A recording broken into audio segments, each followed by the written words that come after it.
What's going on, everybody? This is In The News. I'm your host, Holy Joe Rock and Roll. Tuesday, December the 13th, 2016. Remember when you were taught, if you don't have something nice to say, don't say it at all? I believe that is what Mitt Romney, is thinking about today. Because, just think about Romney could have been the Secretary of State, which is the person fourth in line to be president if something were to happen to the president and three other people.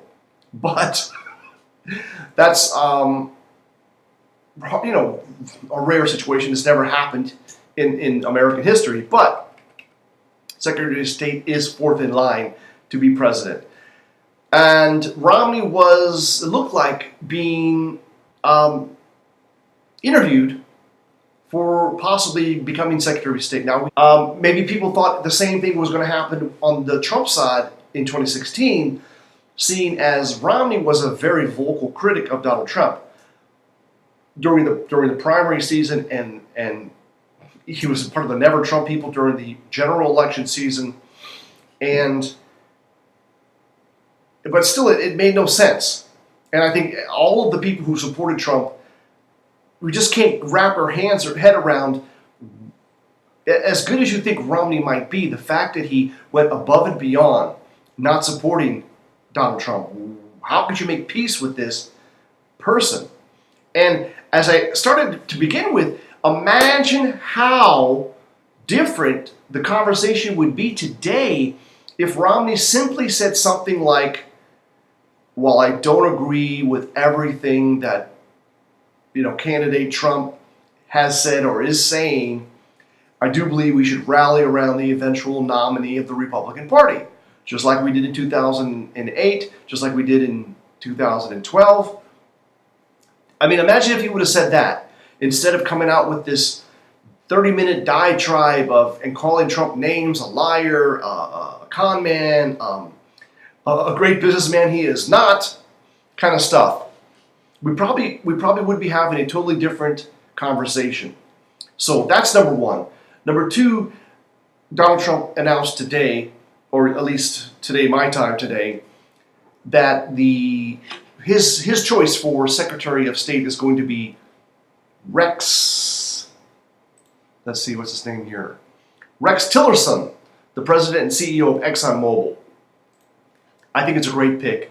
This guy is a man of action, a businessman who's made deals all over the world, especially in these hot areas of the Middle East and Russia. So I think he will come in handy. So I think that's a good move, that he'll be coming in handy to help President Trump get across his foreign policy. Let's look at some of his other choices. Attorney General Jeff Sessions, that's a great choice. Senator Cruz was trying to get Jeff Sessions' support, but Trump got his support. So, from the very beginning of the whole campaign, for those of you who missed it and who were asleep at the switch or couldn't believe that Donald Trump could pull this off, if you just look back at what happened, some of the small, subtle things that Trump did to turn the tables on the establishment, scoring Jeff Sessions' endorsement early on instead of going to Cruz was a huge win, and how Trump spun it against Ted Cruz, right? That's just one thing. If you remember what happened, that was an awesome turn of events that Trump used in his favor. Now, on to commerce. Secretary of Commerce Wilbur Ross was a great businessman who was able to go in and help failing steel and coal firms restructure themselves and stay in business. They would have gone out of business decades ago if it wasn't for him. Of course, for defense, we've got James Mattis, Mad Dog Mattis. Marines love him. He's a general's general. He's a badass. He's also known as a monk. What do you call it? He really learns a lot. He's really a well-read, super smart guy and knows history, and I think that's a great choice. Since I don't know all of these people, I'll just kind of mention on people that I know. John Kelly is another retired Marine general. We need generals, we need military people who have experience to handle, I would think, security or military activities. So that's a great fit. Of course, urban housing and urban development, Ben Carson. Perfect fit.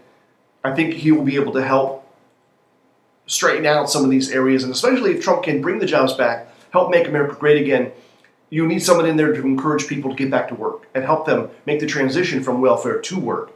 Ben Carson, who's lived that experience and pulled himself out, is a great choice for that.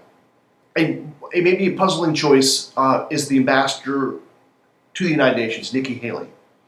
She is South Carolina's governor, and I don't know how popular she is right now. She led efforts to get rid of the so-called Confederate flag from the state capitol, although it's not the Confederate flag, it was actually the Confederate battle flag, different from the flag of the Confederate States. But anyhow, I digress. I think it's a way to get her out of the South Carolina, put her in a ambassador to the United Nations role where she can't do any damage, and hopefully they'll backfill her with a better Republican candidate. Reince Priebus, White House Chief of Staff. Some people thought that the RNC was really working against Trump, and maybe people in the RNC were not helping Trump, at least not initially, but Trump always said that Reince Priebus was a good guy and he was doing a good job and he was helping out. And this is his reward. So that's good. Steve Bannon, of course, he has some Goldman Sachs, he's in a couple Goldman Sachs alumni, you might say, but that was years ago. He's done so many different things. He's not just been working on Wall Street. That's a good role. And of course, National Security Advisor, General Michael Flynn. He's been an avid supporter of Donald Trump for a long time. I really like this guy. A lot of energy, a lot of passion, and he was forced basically to resign under Obama because they disagreed on policy. They disagreed on how to get things done.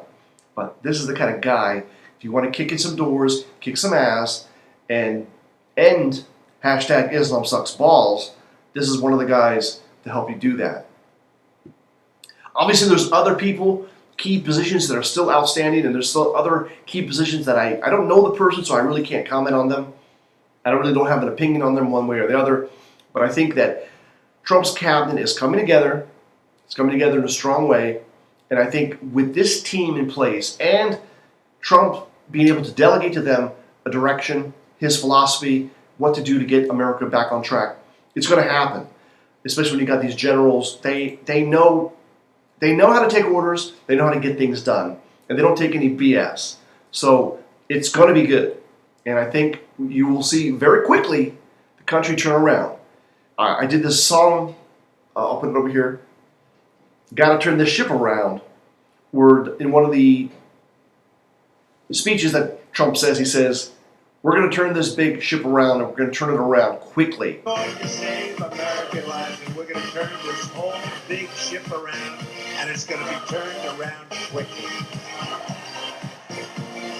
And I believe that with this team in place, it's going to happen.